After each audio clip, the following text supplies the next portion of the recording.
नमस्ते सभी को और हमारे कहानी कोने में आपका स्वागत है। आज हम भारत के एक सुंदर छोटे गांव की यात्रा कर रहे हैं। एक ऐसा स्थान जो हरे भरे खेतों और मीठी महक वाले आम के पेड़ों से घिरा हुआ है। इस गांव में एक खुशमिजाज लड़का था जिसका नाम अर्जुन था। उसे कहानियां बहुत पसंद थी, विशेष रूप से वे जो उसकी दादी हर शाम उसे बहादुर योद्धाओं, चतुर राजाओं और जीवन त्योहारों के बारे में सुनाती थी। वह जयपुर के भव्य किलों की कहानियां बड़ी आंखों से सुनता था और ताजमहल की चमकदार मोती जैसी सुंदरता। सबसे ज्यादा अर्जुन ने अपनी खुद की एक बड़ी साहसिकता का सपना देखा।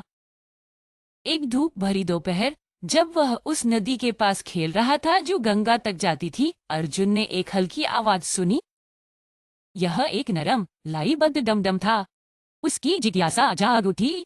वह आवाज का पीछा करते हुए एक विशाल प्राचीन पीपल के पेड़ तक पहुंचा और वहां इसकी जड़ों के नीचे एक छोटा धूल भरा ड्रम था। यह मोर और कमल के उज्जवल पैटर्न से सुंदरता से सजाया गया था। अर्जुन ने इसे धीरे से उठाया और एक बार हल्का सा थपथपाया। उड़ने लगा। जैसे ही उसने ऐसा किया, एक गर्म सुनहरा प्रकाश पूरे आकाश में फैल गया। पक्षी जो चुप थे अचानक खुशी से चहचहाने लगे। यहाँ तक कि पेड़ भी हल्की हवा में झूलने और नृत्य करने लगे। अर्जुन ने अपने आप से फुसफुसाया, क्या हो रहा है? फिर एक नरम आवाज हवा में तैरती हुई सी लगी। आपने भारत का जादुई ड्रम पाया है। यह आपको साहस, एकता और खुशी की भावना से भरता है। अर्जुन की आंखें आश्चर्य से चौड़ी हो गई। यानाज ने उत्तर दिया, हाँ, लेकिन ड्रम केवल तब काम करता है जब इसे एक दयालु दिल से बजाया जाए। तभी उस क्षण गांव के ऊपर काले भारी बादल इकट्ठा होने लगे। एक छाया भूमि पर गिर गई। खेतों में फसलें झुकने लगीं और सड़क पर लटके रंगीन त्योहार के झंडे अचानक अपने सभी उज्जवल रंग खोने लगे। गांव वाले बहुत चिंतित दिखने लगे। देखिए, वार्षिक पतंग महोत्सव अगले दिन था और सभी लोग इसके लिए हफ्तों से उत्सुक थे।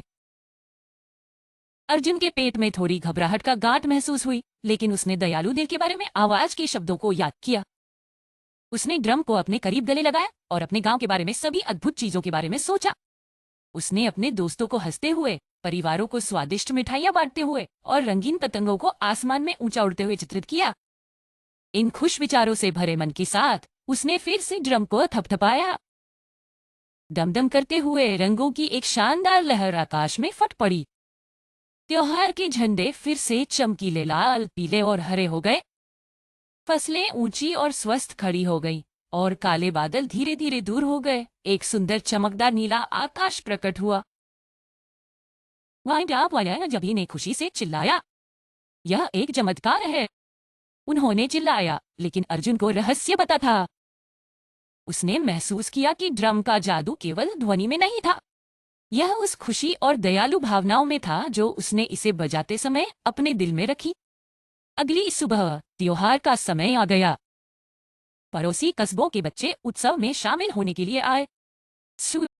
उनमें से कुछ शर्मीले थे और अकेले खड़े थे, किसी को नहीं जानते थे। अर्जुन को ड्रम से मिली सीख याद। वह सीधे उनके पास गया, मुस्कुराया और उन्हें अपने समूह में शामिल होने के लिए आमंत्रित किया। उसने अपनी मिठाइयां साझा की और यहाँ तक कि उन्हें अपनी पतंगे उड़ाने में मदद की जो पहले कभी नहीं उड़ाई थी। जल्द ही आकाश एक अद्भुत दृश्य बन गया, जिसमें सैकड़ों रंगीन पतंगे हवा में एक साथ नाच रही थीं। हंसी और संगीत ने गांव को भर दिया और सभी ने एक बड़े परिवार के रूप में एक साथ जश्न मनाया।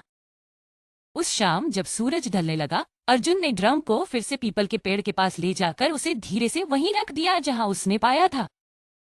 धन्यवाद, उसने फुसफुसाया। नरम दयालु आवाज ने उत्तर दिया, जादू हमेशा आपके साथ रहेगा जब तक आप दयालुता और साहस का चुनाव करते। उस दिन से अर्जुन को फर्क डालने के लिए जादुई ड्रम की आवश्यकता नहीं थी। उसने अपने पड़ोसियों की मदद की, प्रकृति के प्रति सम्मान दिखाया और हमेशा लोगों को एक साथ लाने वाला पहला बना। उसने सीखा कि भारत का असली जादू किसी वस्तु में नहीं था, बल्कि इसके बच्चों के दिलों में था, जो उज्जवल, बहादुर और आशा से भरे थे।